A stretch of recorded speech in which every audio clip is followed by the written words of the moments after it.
Serious, what is something that is actually more traumatizing than people realize? Concussion. Got my first at age 60. My memory was really good before, nearly photographic good. Now, I forget the names of people, objects, and almost anything. It's like part of my brain got locked up, and I don't have a key for it. Being betrayed by someone you considered trustworthy. Working for a shitty boss, supervisor. It plays on your brain. Emotional neglect, it leaves deep, invisible scars. Friends breakups. Being screamed at. Grew up in a household where there was constant arguments. Even witnessing someone being yelled at makes my whole body go tense. ICU stays. I've been intubated twice this year and ICU delirium is so real and so awful and scary you really have no sense of reality and it makes processing anything next to impossible. I hallucinated my dead boyfriend decomposing in front of me and just generally had no idea what was real. Getting fired.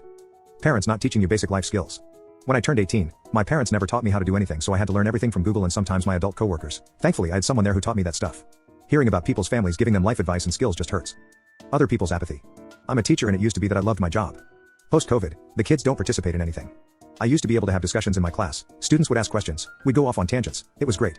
Now I'm mostly listening to the sound of my own voice. It's affected me a lot and I have nightmares about the complete lack of motivation in the people around me. Being bullied. We know it can be harmful to children, but being bullied as an adult can have the same effects.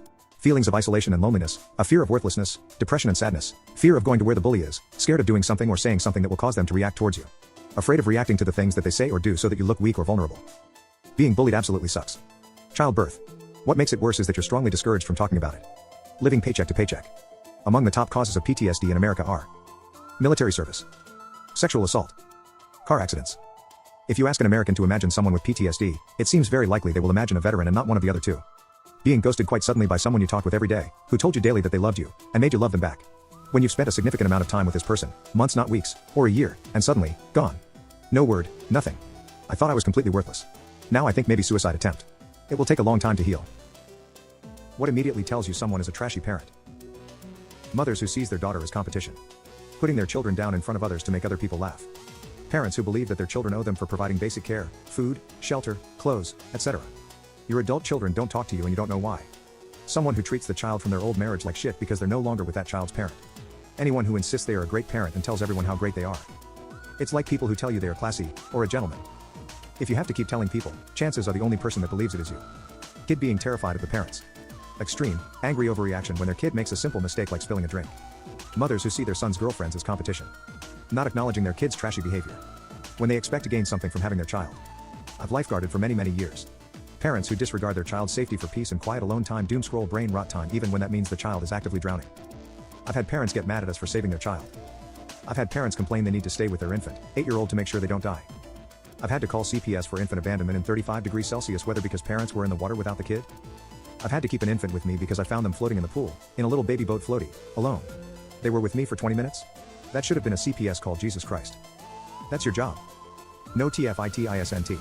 I'm here for emergencies, not to pick up the slack of your negligent ass. Be a fucking parent. Exploiting their kids on public social media for attention and money. Their entire lives are in front of thousands/millions of people and how many are pedophiles? It's so wrong and the future of therapy is lucrative with these poor kids who are going to have a hard time with it. If they don't teach their children proper hygiene. People that keep having more children even though they clearly should have stopped at 0. Mothers who talk about their children's medical/personal issues publicly. Why diant y u komi to x te and ed fami li evnts and why more? Smoking in the car with your kids. Being phony with their child in a place when they know people are listening.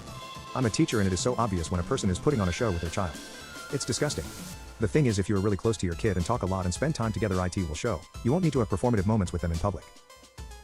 Woman of Reddit, what's a harsh reality you have to accept as a woman?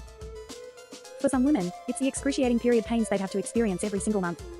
It might feel like being in the middle of a bloody war, getting repeatedly stabbed in the uterus by a sharp knife from all sides, and even the painkillers won't take it seriously. Nurse here. Healthcare often doesn't take you seriously. There is tons of research out there, from being denied painkillers, to dismissing symptoms or the feeling of something isn't right. Also, symptoms are often different, see male versus female heart attack symptoms. Yet, until fairly recently, research was only done on male patients, drugs, etc., because of the damage that could appear, infertility for example, and even though there now is a regulation to include women in the studies, the number is very limited. Therefore, we won't ever quite know what atypical side effects a drug may have on women or what the female-specific symptoms are for certain illnesses. Seriously, gender-based medicine is an incredibly interesting topic. That reality of anyone can be the predator. Family, friends, colleagues, or a random stranger. And that no matter how you dress, how you look or how old are you can be a victim. That my 2 daughters, statistically speaking, will be harassed verbally as even sexually by someone, likely a male. How does one prepare their daughter for this? Already at 13 she gets men looking at her. Last summer she got out of the surf, a man watched her and stared at her as she made her way to me.